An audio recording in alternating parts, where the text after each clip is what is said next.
DJ Lagway and Cedric Baxter are becoming hot topics. DJ obviously has been a very hot topic for Florida. Cedric is starting to make a little bit of a move here in the Florida conversation. There was a lot of hot noise around him from FSU. That seemed to die down a little bit. Right now, he's obviously committed to Texas. He's a 5-star running back, absolute tank. Would be massive if Florida could get him tidied up with Trayon, as well as Mark Fletcher, who decommitted from Ohio State, I believe it was, and we're in the mix for him in Miami right now. He has an official visit coming up here in like 3 or 4 days. So big news on those end. DJ Lagway, what I want to talk about, he commits Wednesday. Here's my concern, is he visited USC this past weekend and got a lot of buzz. You get to hang out with Caden Williams, who's potential Heisman winner, probably not, but obviously he's a candidate. At least his name's in the conversation. Potential playoff team. You see what's going out there in LA. There's a lot of money floating around. He's a kid from Texas, and his options are USC, Clemson, Florida, and Texas A&M. I mean, he's looking far and wide. So there isn't any kind of homegrown to this in a sense, with the exception of Texas A&M. But I think to think Texas A&M's in the conversations at this point is no bueno. No, I think it's between Florida is in the lead from what everybody's saying, and I think I've been preaching this. I think that baseball has a huge aspect to that because he's a dual sport athlete.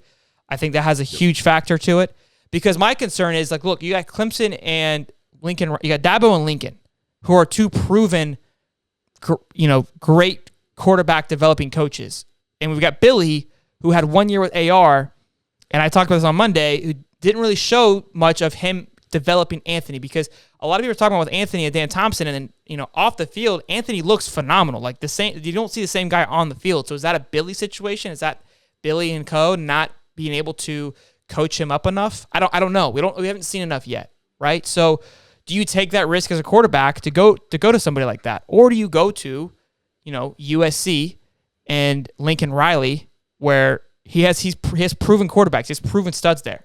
He's time and time again. Or you go to Dabu, who's also, thrown a few studs into the NFL that have had success. So it's gonna be interesting to see how that plays out. I'm a little nervous. Again, I'm not gonna Kermani McClain this one, but there is a lot of buzz coming out of USC from him. Yeah, they feel confident, and they should. Like they've put together a decent season out there with the first-year coach, and Lincoln Riley, he's done well in developing quarterbacks with even Kyler out in Arizona. I don't know how much he had to do with some of the older guys, but I mean, let's be honest. Oklahoma was 3-4. You had Kyler, Baker, and now Caden and Spencer. Baker, yeah. I mean, Spencer didn't do it, but you got him there. So yeah, you got a flash of what Spencer could be.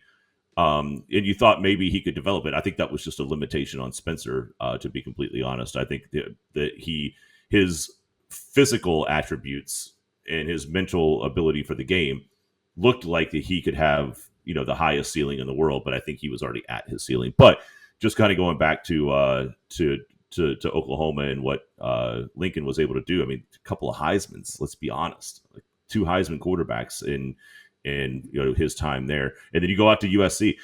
For Lagway, that could be big. That could be a draw. And it's not like it's hard to market yourself in LA. It's not hard to market yourself out there. That's one thing that they talk a lot about with football free agency in the NFL is, you think about going to a team and all the money that you can make on the contract, but what they fail to ever really bring up when they talk about where a free agent can go is, I'll just throw, Eli out there. Eli he played in New York. I mean, the guy was on a billboard in Times Square for a watch advertisement. You ain't getting that if you come to Jacksonville. You're not getting that potentially even in Tampa, Charlotte, right? I mean, there's so much more money to be made outside of the contract. And I think this in the NIL era that we're in, a kid like that going to Lincoln Riley in LA, it just feels like that just drips potential money.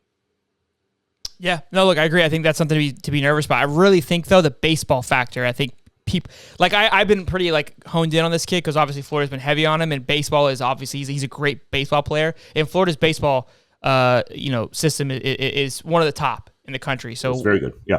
USC doesn't really have that same type of caliber, and I think that's going to be a huge factor. I saw a question on here earlier. The chat's going so fast. I don't remember who said it, but it was, as a 5-star quarterback like DJ, you start right away. I think the chances are much higher than a 4-star. Yes. Are they like a Quinn Ewers? No, because Quinn Ewers came out as a number 1 and a perfect score.